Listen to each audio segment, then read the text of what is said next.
ଶ୍ରୀମନ୍ଦିରରେ ଘଣ୍ଟା ବାଜେ ନାହିଁ କାହିଁକି? ଜାଣନ୍ତୁ ଏହା ପଛର ଥିବା ରହସ୍ୟ। ନମସ୍କାର ଦର୍ଶକ ବନ୍ଧୁ, ଜଗତର ନାଥ ହେଉଛନ୍ତି ଶ୍ରୀ ଜଗନ୍ନାଥ।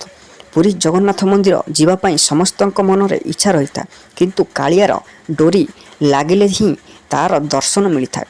ତେବେ ବନ୍ଧୁଗଣ, ଶ୍ରୀମନ୍ଦିର ଯଦି ଯାଇଛନ୍ତି, ଆପଣଙ୍କ ମନରେ କେବେ ପ୍ରଶ୍ନ ଆସିଛି କି ଶ୍ରୀମନ୍ଦିରରେ ଘଣ୍ଟି ବଜାଇବାର ବ୍ୟବସ୍ଥା କାହିଁକି କରାଯାଇ ନାହିଁ?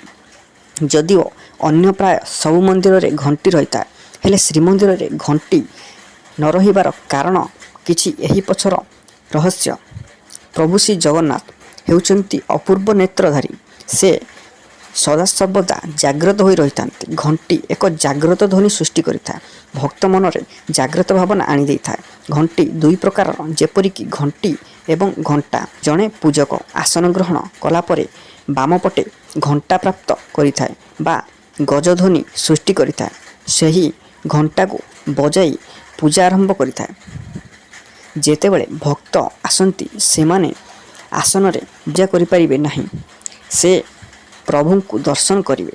ତେବେ ବନ୍ଧୁଗଣ, ଶିବ ମନ୍ଦିରରେ ଆପଣ ଘଣ୍ଟି ଥିବାର ନିହାତି ଦେଖିଥିବେ। ଭଗବାନ ଶଙ୍କର ସଦାସର୍ବଦା ନିତ୍ୟନ୍ତ ସ୍ମରଣ ଏବଂ ନିତ୍ୟ ଧ୍ୟାନଗତ ଥାନ୍ତି।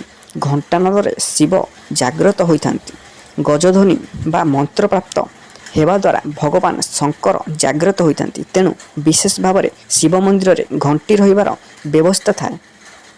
କିନ୍ତୁ ଜଗନ୍ନାଥ ମହାପ୍ରଭୁଙ୍କ ମନ୍ଦିରରେ ଘଣ୍ଟି ରହିବାର ବ୍ୟବସ୍ଥା କରାଯାଇନଥାଏ, କାରଣ ସେ ଅପୂର୍ବ ନେତ୍ରଧାରୀ। ସେ ସର୍ବଦା ନିତ୍ୟ ଜାଗ୍ରତ ହୋଇ ରହିଥାନ୍ତି। ତେଣୁ ଘଣ୍ଟି ବଜାଇ ତାଙ୍କୁ ଜାଗ୍ରତ କରିବାର କିଛି ଆବଶ୍ୟକତା ନାହିଁ।